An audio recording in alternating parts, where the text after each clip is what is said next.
Hi friends, ഇടത്തിലേക്ക് എല്ലാവർക്കും സ്വാഗതം. വിനതയാണ്. ഞാനൊരു വീഡിയോ എടുത്ത് വെച്ചിട്ടുണ്ട്, അതൊന്ന് അപ്ലോഡ് ചെയ്യാൻ വിചാരിച്ചിട്ടാണ് അതിൻ്റെ ഇൻട്രോ ആയിട്ട് വന്നതാണ്. പിന്നെ ഓണത്തിന് ഞാൻ കുറച്ച് മീൻകറി വെച്ചിരുന്നു, ഒരു 5-8 കിലോ മീൻകറി വെച്ചിരുന്നു.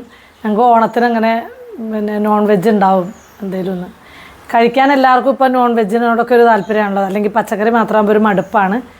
അപ്പോൾ വിശ്വാസത്തിനൊന്നും ഭാഗം അതൊന്നുമായിട്ടല്ല, ഫുഡ് കഴിക്കാൻ രസത്തിന് ഉണ്ടാക്കുന്നു എന്നുള്ളതേ ഉള്ളൂ. ഒരു കഷ്ണം മീൻ സദ്യയുടെ കൂടെ ഇങ്ങനെ വിളമ്പും. അപ്പോൾ അത് ഉണ്ടാക്കിയതിൻ്റെ ഒരു വീഡിയോ എടുത്തിരുന്നു, പക്ഷേ അതിൻ്റെ ലാസ്റ്റ് ഭാഗം ഓഫ് ചെയ്യണവിടം വരെ ഉള്ളൂ. അത് കഴിഞ്ഞിട്ട് അത് വിളമ്പി വയ്ക്കണമൊന്നും ഞങ്ങൾക്ക് ആ തിരക്കി കൂടെ എടുക്കാൻ പറ്റിയില്ല. അത് എടുത്തിട്ടില്ല എന്നുള്ളത് മെമ്മറി ഉണ്ടായിരുന്നില്ല. നമുക്ക് ഓണത്തിനൊക്കെ കുറച്ച് ജാസ്തി ആളുകളുണ്ട്, കുറച്ച് അധികം ആൾക്കാർ. കഴിഞ്ഞ കൊല്ലത്തെ ഞാനൊരു വീഡിയോയിലൊക്കെ പറഞ്ഞിരുന്നു, നിങ്ങൾ ഓർമ്മ ഉണ്ടാവുമായിരിക്കും. അപ്പോൾ അതുകൊണ്ട് അത് ആ ലാസ്റ്റ് ഭാഗം നമുക്ക് എടുത്തിട്ടില്ല. മീൻകറി വെച്ച് ഞാൻ ഓഫ് ചെയ്യണിടം വരെ ഉള്ളൂ. എന്നാലും നിങ്ങളൊന്ന് കണ്ടു നോക്കൂ. എല്ലാവരും ഇഷ്ടപ്പെടുകയാണെങ്കിൽ അഭിപ്രായങ്ങളൊക്കെ അറിയിക്കുക കേട്ടോ. അപ്പോൾ ഇഷ്ടപ്പെട്ട ആളുകൾക്ക് ഇത് നന്നായിട്ടുണ്ടെന്ന് തോന്നണേ ഷെയർ ചെയ്ത് കൊടുക്കുക. കുറച്ചധികം ക്വാണ്ടിറ്റി വെക്കുന്നതുകൊണ്ട് അതൊരു വീഡിയോ എടുത്തതാണ്. അപ്പോൾ അടുത്ത വീഡിയോയിൽ നമുക്ക് കാണാം. ഇതെല്ലാവരും ഒന്ന് കണ്ടിട്ട് വരും കേട്ടോ, ഒരു അഭിപ്രായമൊക്കെ പറയും. Okay, bye, thank you. അപ്പോൾ ഞാൻ മീൻ കറി വെക്കാൻ തുടങ്ങുകയാണ് കേട്ടോ. വലിയൊരു ഉരുളിയാണ് വെച്ചിരിക്കുന്നത്. 5-8 കിലോ മീനുണ്ട്. അപ്പോൾ നല്ലോണം കുറച്ച് വെളിച്ചെണ്ണ ഒഴിച്ചു കൊടുക്കുകയാണ്. ഇതിൻ്റെ അളവൊന്നും പറയാൻ എനിക്കറിയില്ല. എല്ലാ സാധനങ്ങളും റെഡിയാക്കി വെച്ചിട്ടുണ്ട്. ഇത് റെഡിയാക്കി വെച്ചിട്ട് വേണം നമ്മൾ ഈ പണിക്ക് നിൽക്കാൻ കേട്ടോ. അതിലേക്ക് വെളിച്ചെണ്ണ ചൂടാകുമ്പോൾ ഒരു കൈപ്പിടിയോളം ഉലുവ ഇട്ട് കൊടുക്കുകയാണ്. മീനിന് ഉലുവ നല്ല അത്യാവശ്യമുള്ള സാധനമാണ് കേട്ടോ. അത് ചേരണം, അത് ചേർന്നാലേ രുചിയുള്ളൂ. കടുക് നിങ്ങൾക്ക് ആവശ്യമുണ്ടെങ്കിൽ ഇട്ടാൽ മതി, ഞാൻ ചേർക്കാറുണ്ട്. കടുകില്ലെങ്കിലും കുഴപ്പമില്ല. ഉണ്ട് അതിലേക്ക് നമ്മളത് ചെറുതായിട്ട് അരിഞ്ഞു വെച്ചിരിക്കുന്ന ഇഞ്ചിയാണ്. അപ്പോൾ ഒരു 300ഓളം ഇഞ്ചി തൊലി കളഞ്ഞ് വൃത്തിയാക്കി ചെറുതാക്കി അരിഞ്ഞതാണ് കേട്ടോ. അതൊന്ന് മൂത്ത് കഴിഞ്ഞിട്ട് വേണം നമുക്കൊരു 1/2 കിലോയോളം വെളുത്തുള്ളി ഉണ്ടായിരുന്നു. ഞാൻ 2 ഇതവിടെ എടുത്തു വെച്ചിട്ടുണ്ട്, ബാക്കിയുള്ളതൊക്കെ ഉണ്ട്. അത് പൊളിച്ച് തോല് കളഞ്ഞതാണ്. ഇപ്പോൾ ഒരു 400ഒക്കെ കാണുമെന്ന് വിചാരിക്കുന്നു, തോലൊക്കെ പോയതിന് ശേഷം. പിന്നെ ചെറിയുള്ളിയൊക്കെ നമ്മൾ നാളെ എടുക്കുന്ന കറി ആയതുകൊണ്ടാണ് കേട്ടോ ചെറിയുള്ളി ചേർക്കണത്. അല്ലെങ്കിൽ നമ്മളങ്ങനെ ചേർത്താൽ കേട് വരും. ചെറിയുള്ളി സാധാരണ ചേർക്കില്ല, പക്ഷേ ഞാനിപ്പോൾ ഒറ്റ ദിവസം ഇന്ന് വെച്ചിട്ട് നാളെ വിളമ്പുന്നതായതുകൊണ്ടാണ് ചെറിയുള്ളി ചേർത്തത്. നന്നായിട്ടുണ്ട് മൂപ്പിക്കുക. മൂത്തൊന്ന് വരുമ്പോഴത്തേക്ക് അതിലേക്ക് ഒരു 10-20 പച്ചമുളക് കേട്ടോ, പിന്നെ കറിവേപ്പിലയൊക്കെ ഇട്ട് കൊടുക്കുക. നല്ലോണം മൂത്തിട്ട് മാത്രമേ നമ്മൾ അരപ്പ് ചേർക്കാൻ പാടുള്ളൂ.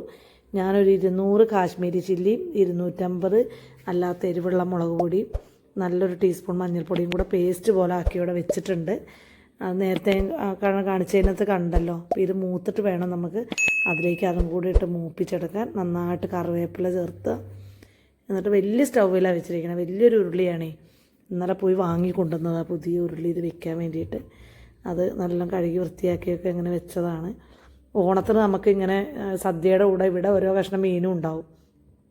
അപ്പോൾ നമ്മുടെ മുളക് നമ്മളിങ്ങനെ കുഴച്ച് വെച്ചിരിക്കണ, പൊടി ഇടുമ്പോൾ നമ്മൾ കരിഞ്ഞു പോവാതിരിക്കാൻ വേണ്ടി ഇങ്ങനെ കുഴച്ചിട്ടാണ് വെക്കുന്നത് കേട്ടോ.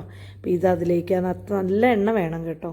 അപ്പോൾ അതിലേക്ക് ഇട്ടിട്ട് നമ്മളിങ്ങനെ മൂപ്പിച്ചുകൊണ്ടിരിക്കുക. നല്ല പോലെ മൂത്തതിന് ശേഷം ഞാനൊരു 8-10 തക്കാളി ജ്യൂസാക്കിയിട്ട് അതും കൂടെ ഇതിൽ ആഡ് ചെയ്യുന്നുണ്ട്. നല്ല കൊഴുത്ത ചാറാവാൻ വേണ്ടിയിട്ടാണ്. നമ്മൾ എടുത്ത് വയ്ക്കുന്ന കറിക്കൊന്നും ഇത് ചേർത്തൂല. ഒറ്റ ദിവസത്തിനാണെങ്കിലേ ഈ പണി എടുക്കാൻ പറ്റുള്ളൂ കേട്ടോ. അപ്പോൾ എല്ലാവരും ഇതൊക്കെ ഒന്ന് ശ്രദ്ധിച്ച് വേണം. ഇത് കാണുമ്പോൾ ഇങ്ങനെ വെക്കുമോയെന്നൊക്കെ അതിശയിക്കുന്നവരുണ്ടാവും.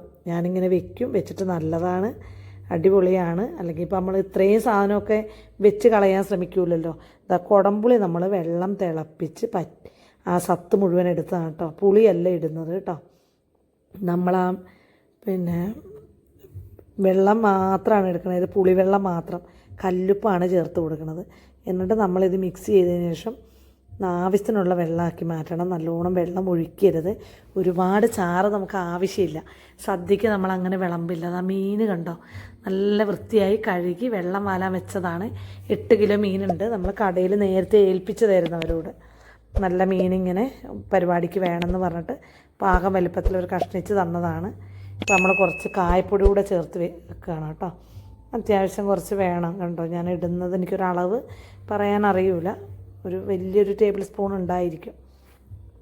എന്നിട്ട് അതിലേക്ക് നമ്മളിതാ പാകി വേണം നമ്മുടെ മീനിട്ട് കൊടുക്കാൻ കേട്ടോ. എരിയും പുളിയൊക്കെ നോക്കിയതിന് ശേഷം മുന്നോട്ട് നിൽക്കണം. എന്നിട്ട് നമ്മുടെ മീൻ കഷ്ണം ഇങ്ങനെ പാകി ഇട്ട് കൊടുക്കണം. ഒരുമിച്ച് കൊണ്ടുവന്ന് ഇതിലേക്ക് എളുപ്പത്തിനൊന്നും തട്ടി കൊടുക്കരുത്. അപ്പം മീൻ നിരത്താൻ നമുക്ക് ബുദ്ധിമുട്ടാവും. മീൻ അതിലേക്ക് നിരത്തി കൊടുക്കുക ചെയ്യേണ്ടത്. നിരത്തി ചാറ് കൂടുതലാവാത്ത രീതിക്ക്. മീൻ തിളയ്ക്കുമ്പോൾ കുറച്ച് വെള്ളം മുകളിലേക്ക് കയറി വരും. അതിനനുസരിച്ച് പതുക്കെ തവി വെച്ചിട്ട് നമ്മുടെ തീ പാകത്തിനാക്കി വെച്ചതിന് ശേഷം വേണം ഈ പണിയൊക്കെ എടുക്കാൻ. അതിൻ്റെ മുകളിലേക്ക് നല്ല കറിവേപ്പില തൂവി നമ്മുടെ പാത്രത്തിൻ്റെ അടപ്പ് നല്ല കട്ടിയുള്ള ഒരു അടപ്പാണ്, വെയിറ്റുള്ളതൊക്കെ അടപ്പാണ്. അപ്പോൾ അത് വെച്ച് അങ്ങോട്ട് അടച്ചിട്ട് ഒന്നങ്ങോട്ട് നല്ലോണം തിളപ്പിക്കണ്ടോ. തിളച്ച് വറ്റിയിട്ടുണ്ട്. ഇനി ഞാനിതിന്ന് ഇറക്കുകയല്ല, ഈ സ്റ്റൗ അങ്ങോട്ട് ഓഫ് ചെയ്യുക ചെയ്യുക. പാകത്തിനുണ്ട് നമ്മളിത് അടച്ചങ്ങോട്ട് വെക്കുക ചെയ്യുക കേട്ടോ.